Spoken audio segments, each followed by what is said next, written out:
Вот. Ой, тепленькая. Все тепленькая, конечно, нам нужно намыленная. Что здесь по кругу вот такой узкий коридор, да? Да, очень. Смотрите, пожалуйста, у нее блестит одна грудь. Я не знаю, что это значит, но я тоже потрогаю.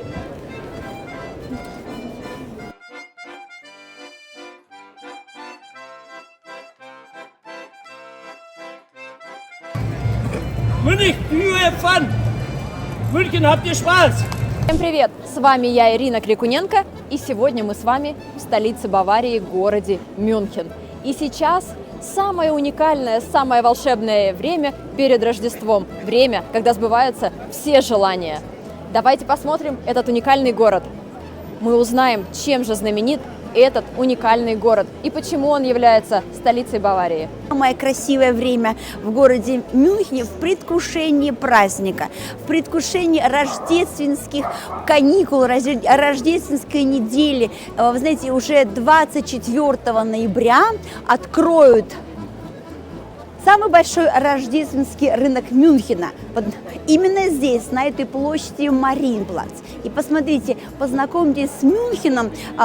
Это один из самых особенных городов Баварии, город с населением 1,5 миллиона жителей, но город, который считает, что это город достойный именовать себя столица именно Германии, потому что многие полагают, что Бавария особенное государство, и жители этой страны говорят: мы не немцы, мы баварцы и сегодня. Так вот, мы с вами сегодня знакомимся с самыми основными акцентами столицы Баварии. И самый важный, самый первый акцент – это площадь Мариенплац. Посмотрите, вот на вас смотрит колонна в центре этой площади. Колонна из настоящего мрамора. Она была поставлена в 17 веке в знак благодарности. Сама Дева Мария чудесным образом заступила за город Мюнхен в 17 столетии, когда город был захвачен шведским королем Густавом Адольфом, и по всем правилам ведения войны город должен быть полностью разрушен до основания. Но не поднимается рука шведского короля Густава Адольфа, он сохраняет жизнь жителям этого города, и благодарные католики, жители города Мюнхена вместе с правителем Максимилианом принимают решение поставить во славу Девы Марии на главной ярмарочной площади, это площадь, которая называлась в то время Гитрай де Марк, вот такую благодарственную колонну из самого настоящего розового мрамора, которая добывалась недалеко от озера Тегернзе. И эту колонну украшает и позолоченная скульптура Девы Марии. Вот чуть позже эта колонна во славу Девы Марии и даст название этой площади – Мариенплац. И эта зерновая площадь Средневековья станет сегодня местом встреч, местом проведения главных праздников города Мюнхена. И, конечно, сегодня мюнхенцы уже в предвкушении и рождественских праздников. Самая большая рождественская ярмарка Мюнхена будет открыта здесь 24 ноября. И до 24 декабря жители города будут праздновать самый красивый праздник года – Рождество. Дорогие гости, в Мюнхене особенное здание в стиле готического искусства. Многие сравнивают с зданием городского совета в городе Брюсселе. И это не случайно, потому что здание было построено в стиле фламандской готики, однако с отдельными элементами и других стилей, в том числе стиль Возрождения. Вот такой шикарный, изысканный, изящный шкаф города Мюнхена украшает и главную площадь столицы Баварии. Новая ратуша – это творение архитектора Георга Хауберисера.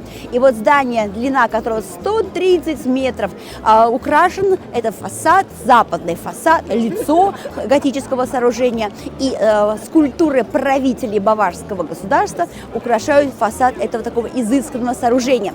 И та самая семья, которая правила в Баварии почти 1000 лет, с 1180 года и до 1918 года семья по фамилии Виттельсбахи. Это семья, которая является третьей по значению в Европе после Габсбургов и Гогенцоллернов, невольно продемонстрировала, кто же был по-настоящему хозяин в доме. Не члена городского совета, а именно семья по фамилии Виттельсбахи. И если мы сейчас с вами будем рассматривать это ажурное сооружение, то обратим внимание на главный акцент. И, уважаемые Уважаемые гости, пожалуйста, пообещайте мне торжественно, что вы подойдете на эту площадь в 11 и в 12 часов, потому что именно на этой площади собираются все гости этого города для того, чтобы увидеть и движение фигурок в башне Новой Ратуши. Итак, главным акцентом башни, высота ее примерно 80 метров, является двухэтажный часовой механизм. Виньета, ковка, которая изображает нам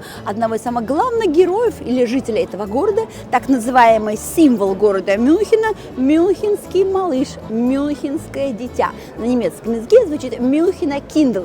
Это монашек. Ряса монаха бенедиктинца черного цвета, золотой украшающей деталью, окантовкой. И у этого монаха, если вы обратите внимание, довольно детское выражение лица. Мюнхенцы придумали сказки. А на самом деле каждый год жители города Мюнхена могут увидеть символ своего города во время праздника Октоберфест. И этот праздник прославил город Мюнхен далеко за пределами столицы Баварии, далеко за пределами Германии, что этот праздник входит в книгу рекордов Гиннесса. Это самый большой праздник пива на земле, который проходит в Мюнхене. Он проходит в последние 2 недели сентября, в первую неделю октября под названием Октоберфест. Ежегодно в город Мюнхен приезжают от 4 до 6 миллионов гостей, а в прошлом году было аж 7 миллионов 200 тысяч. В этом году чуть меньше 6 миллионов. Но тем не менее, Мюнхен – город, который, наверное, не случайно получил такой эпитет. Это и пивная столица мира. Поэтому добро пожаловать в город Мюнхен. Ну а мы сейчас с вами заглянем в один из самых красивых внутренних двориков. Красивое изысканное здание украшено и элементами готического стиля. Это химеры, горгули и при этом элементы эпохи Возрождения, скульптуры. А такое все легкое, изысканное, устремленное вверх. Разве вам не готика? Совершенная готика конца 19 века, которая достойна, конечно, нашего восхищения. А сейчас мы с вами пройдем, чтобы полюбоваться движением фигурок в башне. Что ровно все эти люди в снимают. 11 и в 12 часов только 2 раза в день двигаются фигурки в башне Новой Ратуши. И взгляды этих гостей устремлены на часовой механизм двухэтажный. Всего лишь 32 фигуры, и они выше человеческого роста. И эти фигурки сейчас напомнят всем сцены из истории города Мюнхена. Мы с вами посмотрим, какой же рыцарь одержит победу, баварский или саксонский. Как вы думаете? Напишите в комментарии. Пишем в комментарии и смотрим, какой рыцарь одерживает победу. Итак, символы государства, которые Бавария находилась в рамках этого огромного конгломератного государства под названием Священная Римская империя германской нации. И по этой причине приезжает на церемонию бракосочетания сам император. И, конечно, он будет свидетелем такого яркого праздника. Ну и город Мюнхен, жители будут все праздновать. На площадях города Мюнхена будут жарить барашек, будут жарить поросят и, конечно же, будут раздавать всем бесплатно вино. Ну и, понятное дело, в честь этого события будет устроен и такой показательный рыцарский турнир. Так вот, мюнхенцы каждый день вспоминают эту красивую историю. Ну и мы сейчас с вами также увидим, какой рыцарь у нас одержит победу.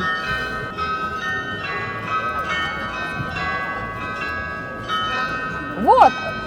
Минута правды. Баварский рыцарь одержит победу. В каждом городе Германии есть свои собственные традиции, и Мюнхен не исключение. Каждый гость, который приезжает в город Мюнхен, просто обязан подойти к этому фонтану. Это фонтан Рыбка. Вот именно к этому фонтану каждый год в феврале после окончания праздника карнавал и приходит городской градоначальник или бургомистр.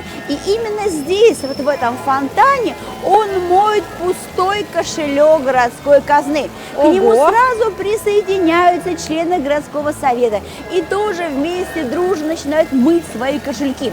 И считается, что когда вы помоете такой кошелек, то обязательно к вам ваш мокрый пустой кошелек заглянет удача. Поэтому есть такая такая традиция, если вы приезжаете в город Мюнхен, нужно просто Я щас обязательно помыть кошелек, помоем кошелек, да, любой фирмы кошелек. Я У мыла меня даже- нет кошелька, у Да, меня ну, есть. может, Я такой- помою карточку. Помой карточку, да, конечно. Можно все, стирать не надо, аккуратненько опускаем в воду и аккуратненько вытаскиваем. На самом я деле такая щас буду мыть традиция существует, и карточку. мюнхенцы верят в эту традицию, полагаю, что если вы вдруг В волшебном пришли фонтане? сюда, да, вот в этом фонтане вам просто необходимо помыть свой кошелек или карточку, да, желательно вот так. Ой, тепленькая. Тепленькая, конечно, нам уже намыли, Вот наверное. на этой будет много денег. Вот, посмотрите. Да, ловите удачу в На придачу. этой тоже. Так, уважаемые гости, конечно, я смеюсь, но Так. такая традиция. Надо в все каждом карточки городе помыть. она существует, и мюнхенцы как-то так трепетно к этой традиции относятся. Поэтому, если вы будете в феврале, не забудьте, это пепельная среда, когда приходят сюда члены городского совета. А карточки и бургомистр. водонепроницаемые?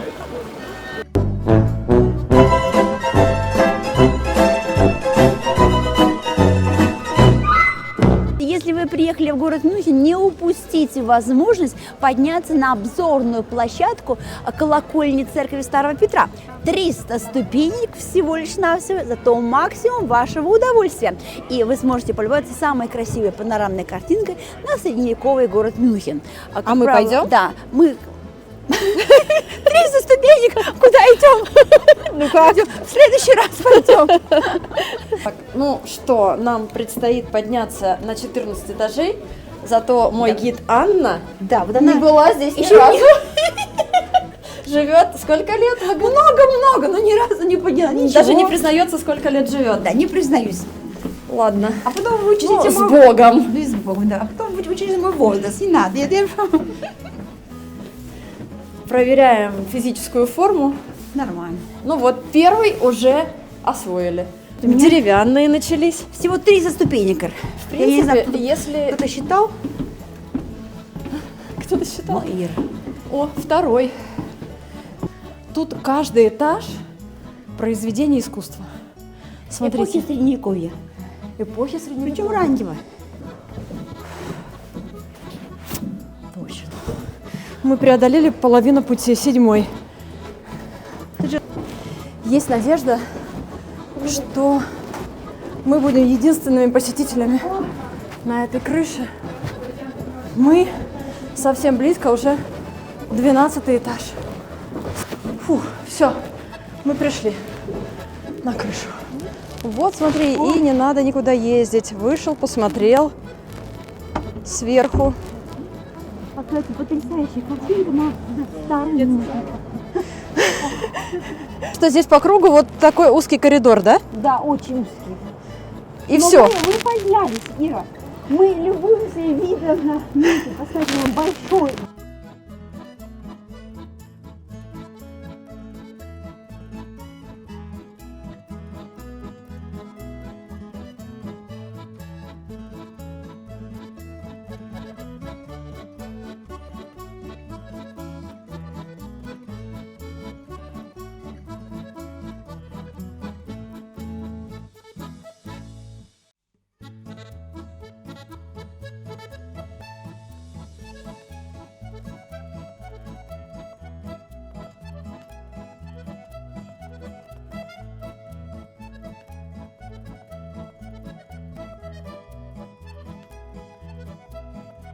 В любой точке города Мюнхена мы видим вид на башни церкви Фраункирхе. Две башни, причем разная высота, это архитектурный символ города. Мюнхенцы называют эти купола иностранные чепчики. Чем-то напоминают эти купола и византийские храмы.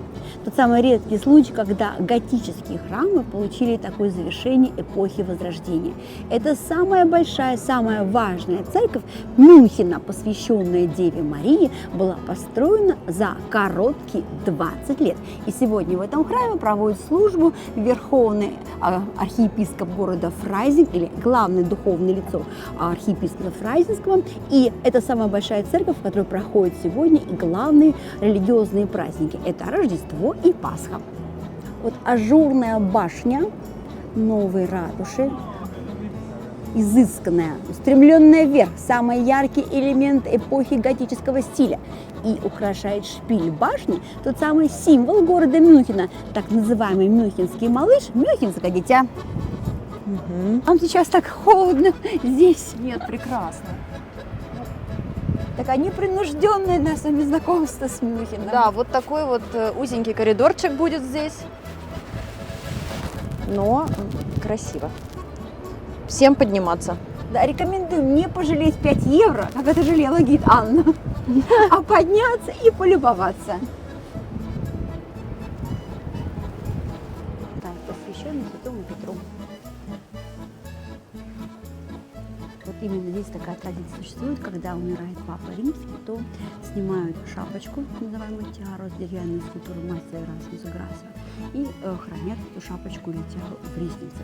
Когда в городе Риме происходят выборы, и в то же мгновение, когда на голову новоизбранного Папы Римского возлагают тиару, вот в это же мгновение многие также возлагают на деревянную скульптуру Святого Петра и эту шапочку. Поэтому мюнхенцы такие довольны. Знаете о том, что город Мюнхен – это город влюбленных.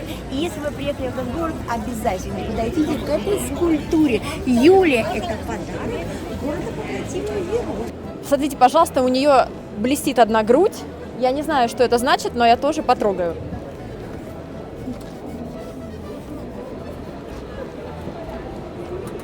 Юля. Колбаски, которые нужно обязательно попробовать. Они свежие, они готовят обычно перед употреблением. И эти колбаски употребляются специальные сладкие горчицы и с такими бубликами, которые называют брец. Если брецель я умею печь.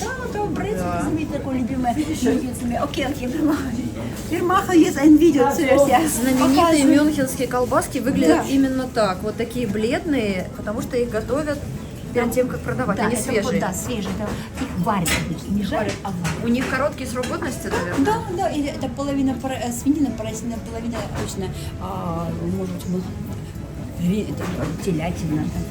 Вас увезти. Это всякие деликатесы. Это знаменитый леверкес. Леверкес тоже такая своеобразная горячая колбаса, которая чем напомнит докторскую колбасу, но горячая, очень тоже вкусная. И если приедете, леберкес. Леберкес.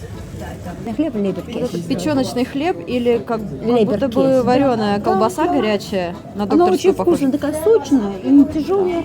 И, как правило, даже те, кто не очень любит мясо, ее употребляют.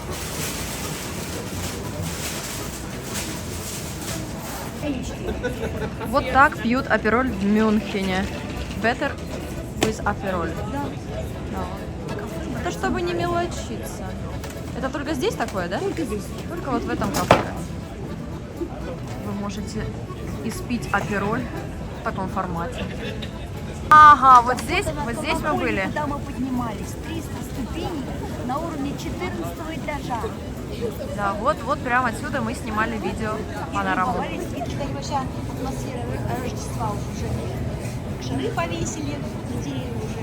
Можно горячий глинтвейн попробовать. Вот это пивной сад. Под каштанами скамеечки мюнхенцы собираются и пробуют, дегустируют, пьют пиво в компании друзей. И пивной сад, он прилегает к каждому пивному ресторанчику. К каждому пивному ресторану прилегает пивной сад. Такие огромные деревянные столы, каждый приходит, покупает себе кружку пива, может даже принести с собой еду, как правило, разрешаю, и проводит время здесь со своими друзьями, своими родственниками. Это веночки. все ручная Да, работа? это ручная работа. Серьезно?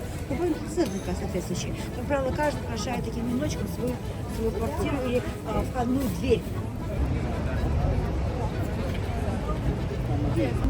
Живые, а? Чак, Живые называется. цветы. Вот живые цветы. То есть такая негласная традиция. Жительницы этого города, женщины, обычно каждый день приносят букетики, отдельные цветочки. И возлагают такие букеты к этому фонтану. Это фонтан Карла Валентина. Он сейчас не действующий, да? Да, 6 фонтанов. Они сегодня, конечно, закрыты, потому что уже зима у нас. Достаточно холодно сегодня, но тем не менее цветы присутствуют.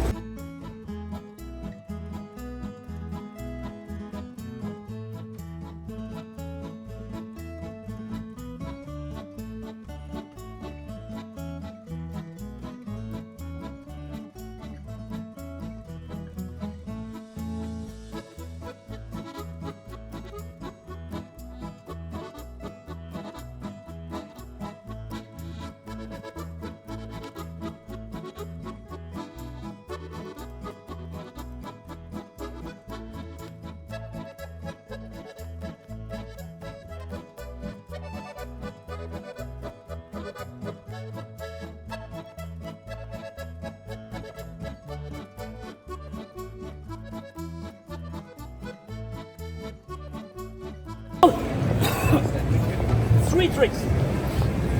Trick one. Again.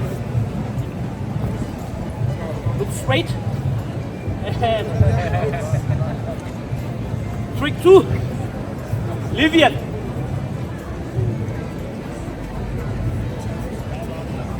Pull my cap. Pull. Pull. Yes. And trick number three. Livian, close your eyes. Yes, but don't cheat. And now. Hold this. Hold. Hold. Pray and jump. Try it. They won't see this. Try it. Okay, hold it. I will jump in 3 minutes on this and make this trick as final. Move back to your great sister, please. Bravo for Livian. So, jetzt erster Gang Motor erwärmt, 5. Gang Lamborghini.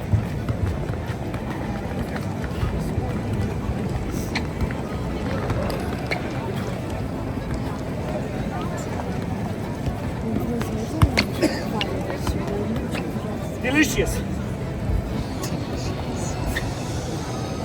2. Gang. Oh.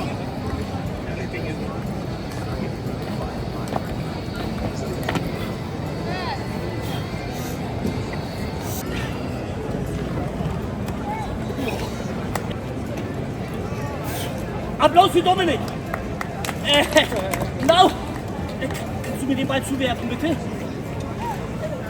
Danke. Die Flaggen. Can you bring me the both flags, please? German Patriot. Thank you. And now the last 4 tricks. 4 tricks. Trick 1. München, wo seid ihr? München, do you have fun? München, habt ihr Spaß? Danke euch allen. Danke München. Danke vielmals.